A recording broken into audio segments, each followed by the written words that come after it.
Whalawhia tuhane te wala tala te tupu ke lata moe leo taong niwe ke ha honei.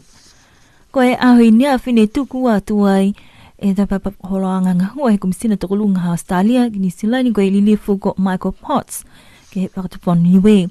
Ne tuku atu ai whoki e tau mana tu mai he taki he koutu ko Australia ko Tony Abbott ke he tau whakawhituyanga he niwe mo Australia mo e talahawanga tō whakatumau a Australia ke laumatai tō ngahua sihake he niwe tō nge mtanghua ke tālanga e aonga pō mai tau whānau i kiki.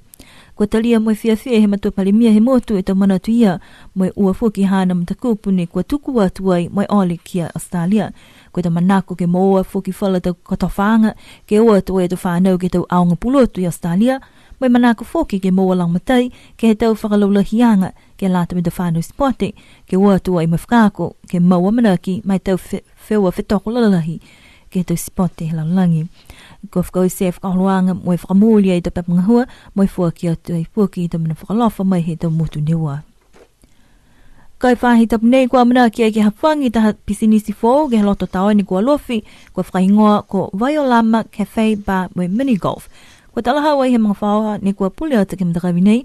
Kua whamahani kua whani e mahina he ngahua ke tause e tā wala ma le pele tā whapolosea ni kua toka atu ai ke he mtakawi nā ko Vaiolama. Kua mtakawi nei fōki ni toka i halu tōrua ka ina whakamua ni kua malona i ke hawha ko ofa. Hahoko atu mai kisia kua lahe fulfuala kua tālanga e male ke he tawhangawhanga he wala matamaka. Kai tālanga whakamida ke tau hala mai hongfuma walu e mtakawi ke mai ki ai ke tāpolo sea. Kua taha mena fuaki kua ono whakalahi ke tuku whalua tau pā ke pui mai leweki atu ai ke tau tangata kua ua atu ke whakaonga e mtakawi nei. Lahe amina ki anga tau whiawhia tau tangata e waiwa mai tau tangata e motu ka ua atu ke whakawhiawhia ke mtakawi fōu nei ko Vaiolama.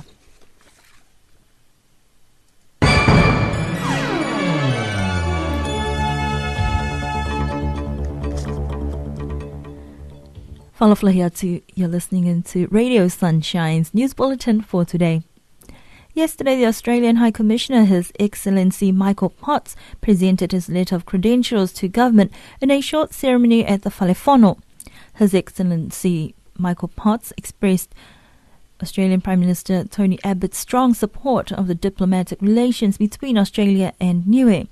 The relocation of the Niue Primary School is one project that has been supported with financial assistance from Australia, working in partnership with New Zealand and Niue. In a letter to government, Prime Minister Abbott also expressed that Australia is looking forward to the completion of the Niue School project. Premier Toke Tahalangi said that the government will ensure that the relationship continues to grow and prosper. Premier Tahalangi also took the opportunity to put forward two requests of support. One was for scholarships for students to study in Australia and also opportunities for young athletes to train at sports institutions in Australia in preparation for international competitions such as the Commonwealth Games. The program concluded with the presentation of credentials and exchange of gifts. A new and inventive business venture is about to be opened this week in the township of Alofi. Vaiolama Cafe Bar and Mini Golf is the pride and joy of the Rex family and will be managed by Pauline Rex Blumsky. The new business is located on the foundation of the former family home at Vaiolama that was destroyed in Cyclone Offa in the 90s. Located on an idyllic cliff edge, the 18-hole mini golf putting course has been carefully built into the natural landscape and has taken about 4 months to develop. The cafe and bar building has also been structured using a shipping container, considering the area is also prone or risk of disasters. From the landscaping to the setup, it all looks very appealing and stylish, but management says they have also incorporated a number of measures to ensure that safety is also top priority. This new business opens up options for leisurely activities on the island, a definite boost for tourism and locals to enjoy. Looking at our news stories from the region, the judges on the Fiji Court of Appeal have dismissed Fiji Labour Party leader Mahendra Chaudhry's appeal against his conviction of breaching the Exchange Control Act. This has ruled him out of the race for a seat in Parliament in the 17th of September general election. However, the appeals court has reduced Chaudhry's fine of $2 million to $1 million. The former Prime Minister was fined $2 million by Justice Paul Madigan in May for breaching the Exchange Control Act. The penalty for such an offence ranges from 2 years imprisonment to fines amounting to 3 times the value of the original amount in the offence. Australia is sending a team of observers to Fiji to ensure next month's general elections are free and fair. It will be the first election in Fiji since Frank Bainimarama seized power in a coup in 2006. The Foreign Minister, Julie Bishop, says Australia is co-leading a 14-member multinational observation group with Indonesia, India and Papua New Guinea. She's appointed former Defence and Workplace Relations Minister Peter Reith to lead the Australian team, saying he has a strong interest in supporting democracy internationally. From a broad perspective, the objective here is to make a decision at the end of the elections to report on whether or not the outcome of the general election broadly represents the view of the Fijian people. Fijian Prime Minister Frank Bainimarama has promised he will accept the election results. Australia moved earlier this year to restore relations with the Fijian government in recognition of its moves towards elections. Western Pacific fisheries managers expressed anger on Tuesday that 4 Asian nations have refused to provide tuna catch data critical for scientists studying the long-term viability of stocks that in 2012 produced a record-setting catch valued at $7 billion. Island fisheries officials are meeting with industry representatives and scientists who are presenting stock assessment reports to the Western and Central Pacific Fisheries Commissions meeting this week in the Marshall Islands. Operational catch data is crucially important for improving the accuracy and reliability of fisheries stock assessments. The voluntary relocation by Carteret Islanders in response to the effects of climate change has been recognized by the world's largest conservation organization, the International Union for the Conservation of Nature, with the Equator Prize. The Equator Prize is awarded every 2 years to local and indigenous groups that demonstrate community-based grassroots action to address environment, poverty and climate change challenges. It is organized by the United Nations Development Programme, Equator Initiative, of which IUCN is a partner. The theme of the Equator Prize 2014 was Local Biodiversity and Ecosystem-Based Solutions to Climate Change.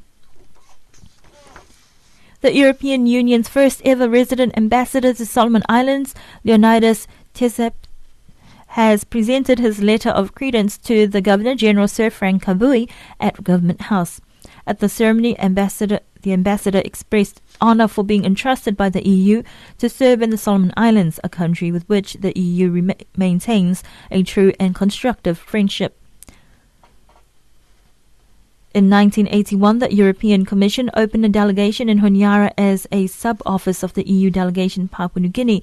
33 years later, the EU decided to upgrade this office to a fully fledged delegation of the EU to Solomon Islands with regional responsibility also for Vanuatu. The ambassador said the fact that there is now a resident EU ambassador in Honiara proves the importance that the European Union attaches to the country.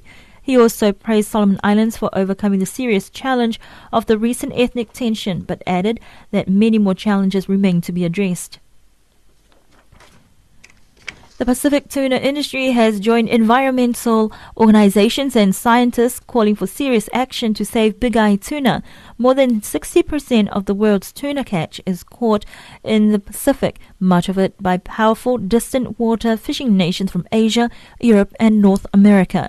Scientists meeting at the region's tuna management body, the Central and Western Pacific Fisheries Commission, have heard big-eye tuna stocks are down to just 16% of the original population. The Pacific Islands Tuna Industry Association says nations of the region must act urgently if a crash in the valuable stocks is to be avoided. The key factor driving the latest falls in the stocks is big person fishing boats operated by the powerful distant water fishing nations, including China, Taiwan and the United States. The association says the scientists' meeting needs to make clear and robust recommendations to the European Union and 25 other nations that will come together at the main Fisheries Commission meeting in December. Those are our news stories here on Radio Sunshine's News Bulletin for today.